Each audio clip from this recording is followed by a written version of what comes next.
محترم بھائیوں اور بہنوں، نبی اکرم صلی اللہ علیہ وسلم نے ہمیں صرف عبادات ہی نہیں سکھائیں بلکہ انسانیت کے وہ اصول بھی عطا کیے جن پر عمل کر کے ہم اپنی دنیا و آخرت دونوں کو سنوار سکتے ہیں۔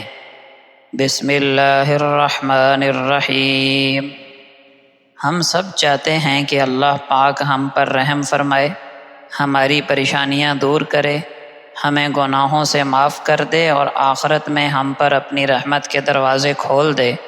لیکن اللہ تعالیٰ کی رحمت کا ایک اصول ہے۔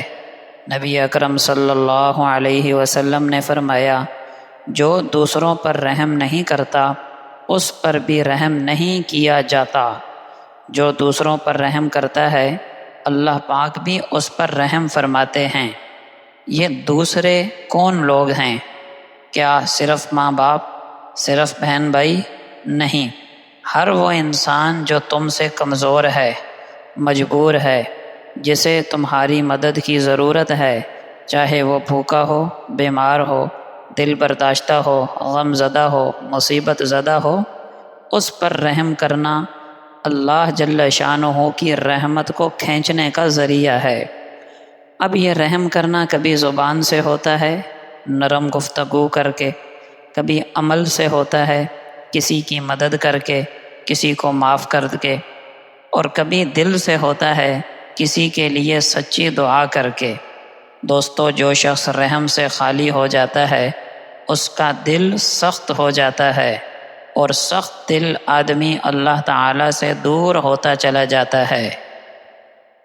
ہم میں سے اکثر لوگ یہ سمجھتے ہیں کہ نیکی صرف نماز، روزہ، حج، زکوٰۃ یا تسبیحات کا نام ہے، لیکن نبی اکرم صلی اللہ علیہ وسلم نے ہمیں ایک ایسی نیکی سکھائی جو بعض اوقات ان عبادات سے بھی بڑھ جاتی ہے۔ نبی اکرم صلی اللہ علیہ وسلم نے فرمایا، اللہ کے نزدیک سب سے محبوب عمل یہ ہے کہ تم اپنے مسلمان بھائی کا دل خوش کر دو۔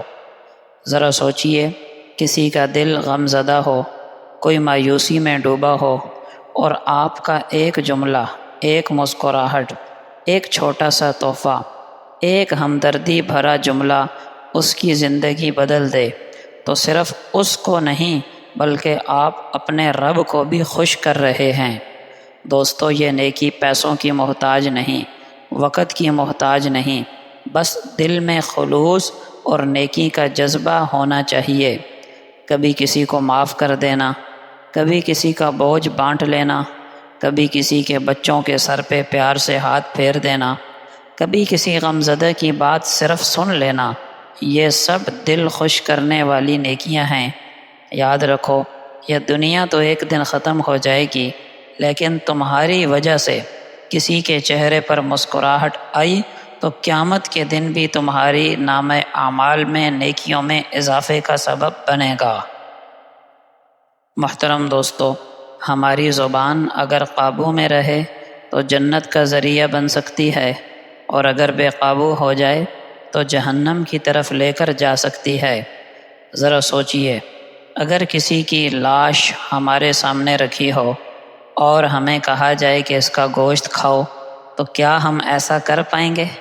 نہیں، دل الٹ جائے گا، قے آ جائے گی۔ اللہ پاک قرآن پاک میں فرماتے ہیں، تم میں سے کوئی کسی کی غیبت نہ کرے۔ کیا تم یہ پسند کرتے ہو کہ اپنے مردہ بھائی کا گوشت کھاؤ؟ اس کو تو تم ناپسند کرتے ہو۔ غیبت کہتے کسے ہیں؟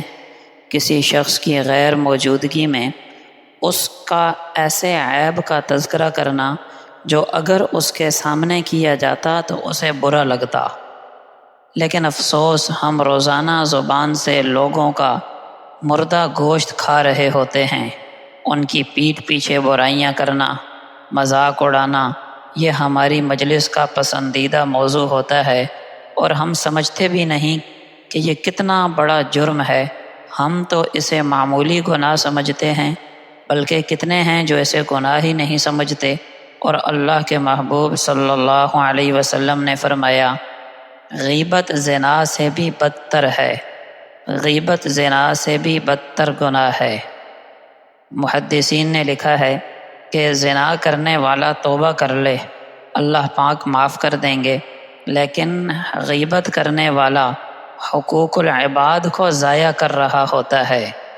پیارے دوستو، آج ہم عہد کریں، اپنے آپ سے وعدہ کریں کہ نہ تو خود غیبت کریں گے، نہ کسی کی مجلس میں غیبت سنیں گے، کیونکہ جس دن اعمال تولے جائیں گے وہاں ہماری زبان سے نکلے ایک ایک لفظ کا بھی حساب کیا جائے گا۔